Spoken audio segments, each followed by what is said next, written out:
Release చేయాలి, ఆ డబ్బు కూడా వాళ్ళ అకౌంట్లో ఉందని. నేను అడిగింది ఏమైనా తప్పు ఉందా?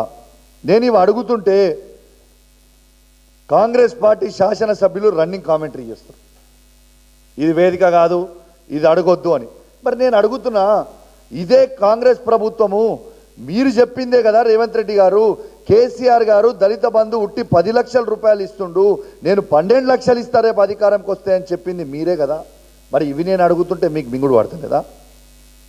ఇవన్నీ నేను అడుగుతున్నా కదా, నా మీద దాడి చేయాలి ఎట్లయినా అని ఒక గలీజ్ ఆలోచనతోని ఇవాళ సంజయ్ జగిత్యాల గారితో మైక్ ఇచ్చి మాట్లాడించి, ఆయన గెలిచింది ఏ పార్టీ నుంచి, పోటీ చేసింది ఏ పార్టీ నుంచి, అసలు ఆ జగిత్యాల సంజయ్ అనేటోడు వార్డు మెంబర్ అయినా గెలుస్తాడా? కేసీఆర్ గారు బొమ్మ లేకపోతే వార్డు మెంబర్ అయినా గెలుస్తాడా? బరాబర్ ఆ సీటు కేసీఆర్ గారి బొమ్మ మీదనే, కేసీఆర్ గారి గుర్తు మీదనే జగిత్యాల్లో మేము గెలిచినాం. నువ్వు లేచి మాట్లాడుతూ ఉంటే నాతో కూర్చొని ఏమంటాడు, మీ బట్టలు చింపితే ఇప్పుడు అంటాడు. నన్ను రెచ్చగొట్టింది ఆయననా నేనా? నేను లేచి నువ్వు ఏ పార్టీలో గెలిచినావు అంటే నేను బాజాబ్తు కాంగ్రెస్ పార్టీ, ఇప్పుడు నేను బీఆర్ఎస్ పార్టీ కాదు అని చెప్తాడు.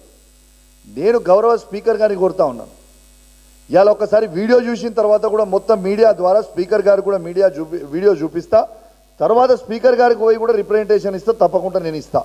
ఒక్కసారి దయచేసి ఆ రెండో వీడియో మీరు ప్లే చేయాలమ్మా. ఏదైతే ఆయన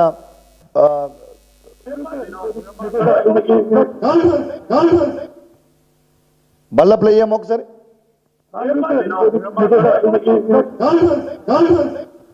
మీరు విన్నారు కదా, గెలిచింది బీఆర్ఎస్ పార్టీ బీఫామ్ మీద. ఏ పార్టీల నుంచి గెలిచినావు నువ్వు అంటే నేను ఇప్పుడు బాజాబ్తో కాంగ్రెస్ పార్టీ అంటాను. నేను స్పీకర్ గారికి కోరుతా ఉన్నాను, ఇంకా సిగ్గు లేకుండా పోయి నన్ను డిస్క్వాలిఫై చేయాలని పోయి కంప్లైంట్ ఇచ్చిందంట. నన్ను డిస్క్వాలిఫై చేయడానికి ఇదేమి నామినేటెడ్ పోస్టు ఇచ్చింది కాదు.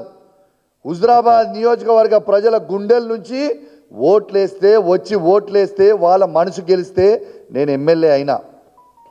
నేను ఏ పార్టీ మారలేదే, బాజాబ్తు కేసీఆర్ గారి బొమ్మ మీద గెలిచిన, బాజాబ్తు కేసీఆర్ గారితో అండగా నిల్చున్నా, బాజాబ్తు ప్రజల పక్షాన నిలబడి కొట్లాడుతూ ఉన్నాను. ఇలా జగిత్యాల సంజయ్ లాగా బ్రోకర్ గాన్ లాగా పైసలకి నేను అమ్ముడు పోలే. పైసలకి అమ్ముడు పోయినోడివి నువ్వు. ఇలా పైసలకి అమ్ముడు పోయినోడు మారిన 10 మంది బీఆర్ఎస్ పార్టీ ఎమ్మెల్యేలు గెలిచి మారి కాంగ్రెస్ పార్టీలో చేరినోడు పైసలకు అమ్ముడు పోయిన వాళ్ళు, మేము కాదు కదా. ఇలా బాజాబ్తు డాక్టర్ సంజయ్ జగిత్యాల ఎమ్మెల్యే గారిని ఎట్టు పరిస్థితిలో స్పీకర్ గారు డిస్క్వాలిఫై చేయాలి. స్వయంగా అఫీషియల్ రివ్యూ మీటింగ్లో మీ ముగ్గురు మంత్రుల సమక్షంలో ఉత్తమ్ కుమార్ రెడ్డి గారు, శ్రీధర్ బాబు గారు, పొన్నం ప్రభాకర్ గారు, ఇతర కాంగ్రెస్ పార్టీ శాసనసభ్యులు ఉండగా బీఆర్ఎస్ పార్టీ శాసనసభ్యులు మొత్తము ఉమ్మడి కరీంనగర్ జిల్లాలో ఉన్న అధికారులు, ఎలక్ట్రానిక్ మీడియా